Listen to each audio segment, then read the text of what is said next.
नमस्कार। चलिए आज बात करते हैं परोपकार के बारे में। एक ऐसी भावना जो सदियों से हमारे साथ है, लेकिन आज की दुनिया में इसकी क्या अहमियत है। सवाल ये उठता है कि क्या आज के ज़माने में दूसरों के लिए जीना, क्या ये बेईमानी हो गया है? आइए इसी सवाल की तह तक चलते हैं।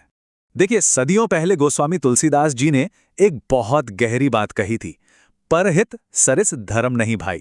इसका सीधा सा मतलब है कि दूसरों की भलाई करने से बड़ा कोई धर्म ही नहीं है। सोचिए ये कितनी शक्तिशाली बात है।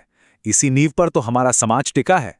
मगर आज की सोच को देखें तो वो अक्सर इसके ठीक उलट जाती है। आजकल तो ये आम हो गया है कि भाई पहले अपनी चिंता करो, अपना फायदा देखो, दुनिया के बारे में बाद में सोच लेंगे। तो यहाँ पर पुराने ज्ञान और आज की खुदगर्जी के बीच एक सीधी टक्कर दिखती है। तो फिर सवाल ये है कि क्या सच में हमारे समाज से परोपकार की ये महान भावना धीरे धीरे खत्म होती जा रही है? आज हम इसी सवाल का जवाब ढूंढने की कोशिश करेंगे। ठीक है, तो चलिए जरा और गहराई में उतरते हैं और समझने की कोशिश करते हैं कि परोपकार का असली मतलब है क्या, आखिर ये है क्या चीज। देखिए, परोपकार का मतलब बहुत सीधा है। दूसरों की भलाई के लिए बिना अपना कोई फायदा सोचे काम करना। ये सिर्फ एक शब्द नहीं है, इसके पीछे एक पूरी सोच है, एक पूरा दर्शन है। जरा सोच कर देखिए, जब हम किसी भूखे को खाना खिलाते हैं या किसी जरूरतमंद की मदद करते हैं तो उनके चेहरे पर जो एक सुकून आता है ना, उसे देखकर जो खुशी मिलती है, उसे शब्दों में बताना वाकई बहुत मुश्किल है। और पता है, यही वो एहसास है, यही वो भावना है जो एक इंसान को सही मायनों में इंसान बनाती है। यही चीज़ हमें जानवरों से अलग करती है। अच्छा, एक और मजेदार बात यह है कि परोपकार का ये नियम सिर्फ हम इंसानों के लिए नहीं है। अगर हम अपनी आंखें खुली रखें और चारों तरफ देखें तो पूरी प्रकृति हमें यही सबक सिखाती है।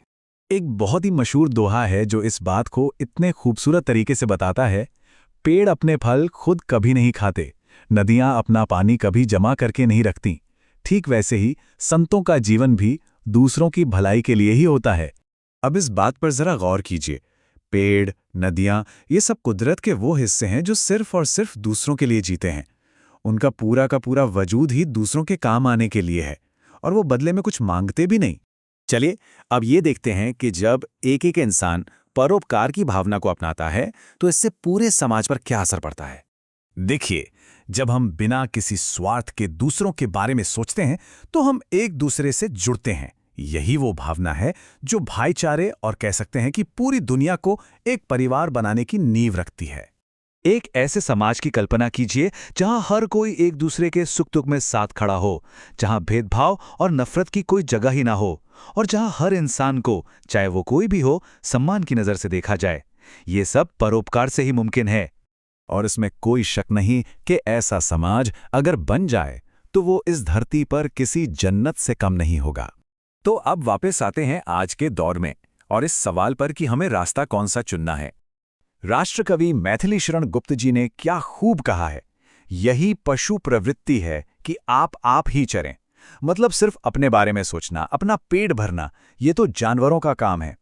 वही मनुष्य है जो मनुष्य के लिए मरे। असली इंसान तो वही है जो दूसरों के लिए जीता है।